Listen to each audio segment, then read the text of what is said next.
Dy fjalë për atë që po ndodh në Zvërnec. Të gjitha ndryshimet e ligjit investimeve strategjike dhe sidomos shtyrja e fundit e afatit 2 vite më parë.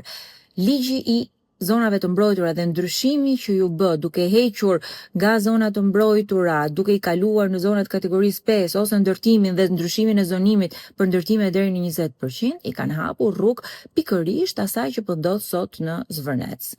Për ligjin e investimeve strategjike për 10 vite me radhë kam dorëzuar amendamente, kam kërkuar që të shfuqizohet, vitin e shkuar kërkova që të pezullohet.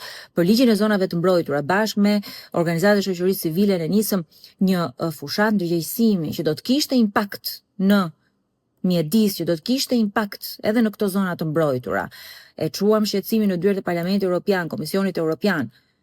Dhe këto dy ligje i hapën rrugë pikërisht sot ndërtimeve në jug të vendit. Nuk ka absolutisht asgjë të keqe që tërheqësh investimet tuaja.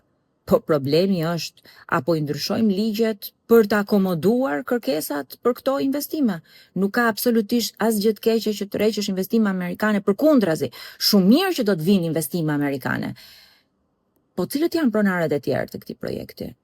A ka transparencë për përfituesit fundor të këtyre kompanive offshore?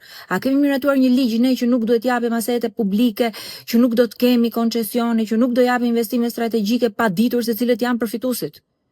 Shqipëria fatkeqësisht ka kaluar nga rule of law në rule by the law, që do të thotë që nuk më pëlqen mua ligji, ndryshoj unë ligjin. Më pengon mua ligji, ndryshoj unë ligjin.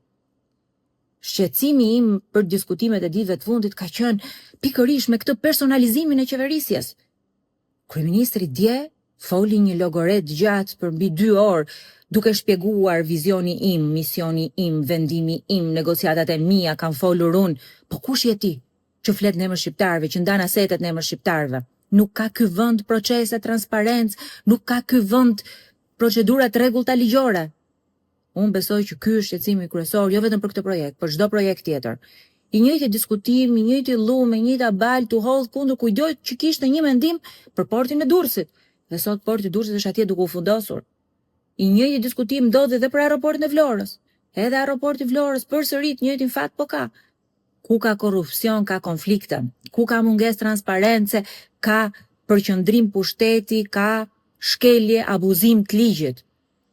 Kjo ka ndodhur në këto 12 vite dhe kjo po ndodh edhe sot. Qytetarët shqiptar kanë drejt informohen.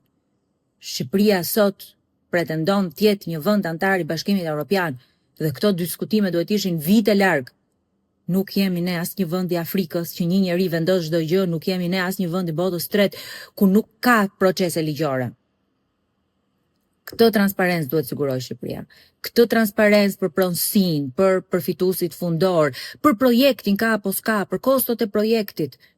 Këtë transparencë sot kërkojnë qytetarët shqiptar, kërkojnë, besoj ato që protestojnë, kërkon kushdo.